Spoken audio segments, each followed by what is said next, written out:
Existentialism was Dictionary.com's word of the year in 2019. The phrase existential threat has found its way into media discourses about climate change, wars, democracy, and artificial intelligence. But is this a proper way to use the term existential? Yes and no. Welcome to Thinking Wisely with Dr. Isley, where we learn to live wisely by thinking wisely. When we hear the phrase existential threat, what is meant by the term and how is it supposed to affect us? An existential threat is an event or movement that seriously risks the very survival of something. That something could be the human race when climate change or nuclear war is the issue. It can mean a certain value or way of life when it is claimed, for example, that a political group or movement threatens democratic institutions. These are legitimate uses of the term existential, even if at times the claim or perception of a threat is incorrect or exaggerated. Rhetorically, existential threat is meant to awaken us to a disaster that affects all of us to the core and should not be overlooked. While not illegitimate to understand existential in these ways, the rhetoric often seems overblown. Also, it can be pretentious because existential threat sounds intellectual, which leads to my main point. The recent popularity of the word existential provides us with the opportunity to look again at one of the most important and popular philosophical movements of the 20th century, existentialism, when it wasn't paired with the word threat. It would be good for us to get beyond the noise of this current use or misuse or overuse of existential and look more directly at its meaning as a philosophy. The reason is that the existentialists were concerned with understanding what a human being is and how humans are to live. Surely the most fundamental questions we can ask of ourselves. What is meant then by existentialism? In many ways, the best and easiest way to understand existentialism is to read the first chapter of Jean Paul Sartre's Existentialism and Human Emotions. Sartre is the existentialist of existentialists and explains the philosophy from the point of view of atheism. You can read it for free online in that marvelous site, the Internet Archive, and I'd suggest you do that. In that chapter, Sartre sums up existentialism with the phrase, existence precedes essence. We humans exist, and then by our decisions, we make us who we are. We are not determined by or fully defined by our nature, like, to use Sartre's example, a paper cutter is. A paper cutter has been given its nature or essence by its maker, who conceived of its essence before it existed. According to Sartre, we humans come into this world. We come into existence and then create our own essence through our own actions. Thus, we can transcend our situation. We are free. Just to let you know, Sartre, the atheist, says that we are condemned to be free, and the emotions resulting from our condition are anguish, forlornness, and despair, which may make you question why anyone would want to be an atheistic existentialist. More of that later on. Like I said, the chapter is quite good, and it gives you the basic idea of existentialism. However, what I'd like to do now is examine existentialism via a brief review of Sarah Bakewell's At the Existentialist Cafe, an excellent work that is remarkably readable, personal, and scholarly, all at the same time. It is readable because it is not an abstract exposition of ideas. Rather, she takes a biographical approach to existentialism and its history. This makes for fascinating reading as we follow along with the lives of prominent existentialists as Sartre and Simone de Beauvoir, the important feminist writer, as well as other critical figures like Martin Heidegger, Albert Camus, and many, many others. Not only does this make for interesting reading, but it also seems appropriate for the study of existentialist philosophy.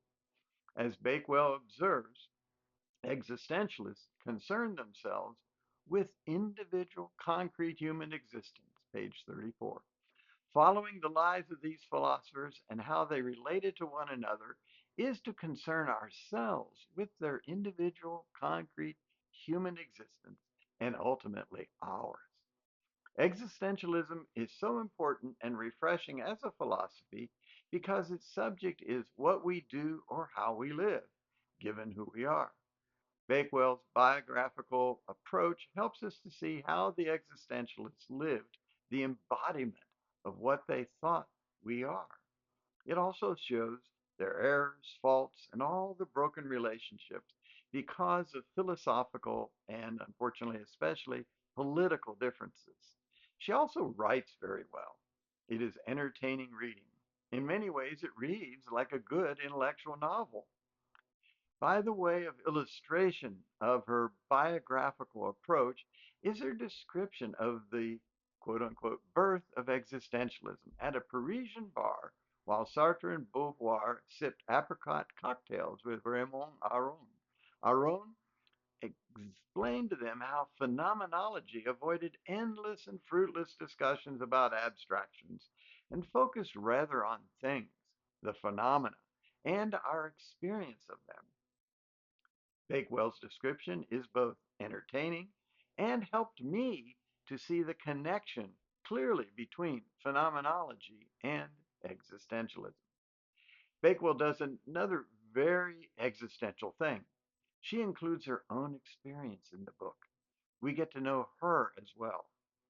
I want to highlight this autobiographical approach because it leads to the question of how we humans handle the reality of our death.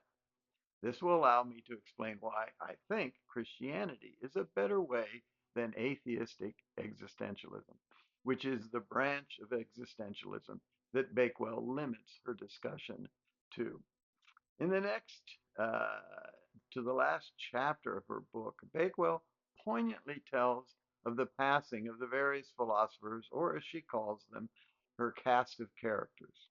I will often use portions of this section to reflect upon different views of death. I'll point out the problems with them and how the Christian faith most adequately helps us to handle the human condition of mortality. The Epicureans and Stoics handled death differently. The Epicureans were materialists or atomists. For them, it was unreasonable to worry about death. When we're alive, we're not dead. And when we die, we no longer exist. Yet this approach discounts the very human awareness of our death, and that awareness does influence us, and I would argue should. On the other hand, the Stoics thought of death was of value to remember, so that since we were going to die and we would practice virtue now and not later. As far as death goes, we must accept it and don't allow it to upset our peace of mind. But should we humans accept death as natural? I don't think so. Let's look at how Bakewell presents Sartre. According to her, he was frustrated by his declining powers, as if the approaching death was keeping him from accomplishing all that he wanted to do. For him, death is an outrage that comes to me from outside and wipes out projects. 299. Then Bakewell writes about the British philosopher Richard Wollheim, but frankly, it sounds like her. In contrast to Sartre, death is the great enemy, not merely because it deprives us of all the future things we might do and all the pleasures we might experience. It takes away the ability to experience anything at all, ever. 299 to 300. Then she writes the heartbreaking lines. Having had experience of the world, we want to continue forever. Unfortunately, this is the deal we get. The only consolation is to have had the beauty of seeing the light through the tree, through the leaves at all, to have had something rather than nothing. Page 300. In a way, both of these views share a foundational similarity. They see death as something undesirable. It is not what we want. We would like for it not to be. Yet, because atheism rejects belief in God, atheists must accept that the human desire to continue living, working, and enjoying does not fit in the universe. Sort of like how we humans don't fit either. We're an anomaly. Here's where the message of the Christian faith helps. In 1 Corinthians 15:26, the Apostle Paul agrees that death is the great enemy, but he also says that it will be destroyed. In the Christian view, we humans do fit in the world. We were created by God as his image. We were to be the stewards of his creation. So, against the existentialists, our essence does precede our existence. But we are not, referring to Sartre's analogy, we are not paper cutters. We can go against our nature or essence. We sin and bring in death, which is profoundly unnatural. However, that is not the end of the story. God raised Christ from the dead, and at his return, we shall be raised with him. So victory over death is final. Man shall be resurrected and fit into the renewed creation. But I want to give the atheistic existentialists their due. The victory over death is not yet. So we do grieve, even though we hope. Personally, it saddens me to see age weaken strong bodies and beauty fade.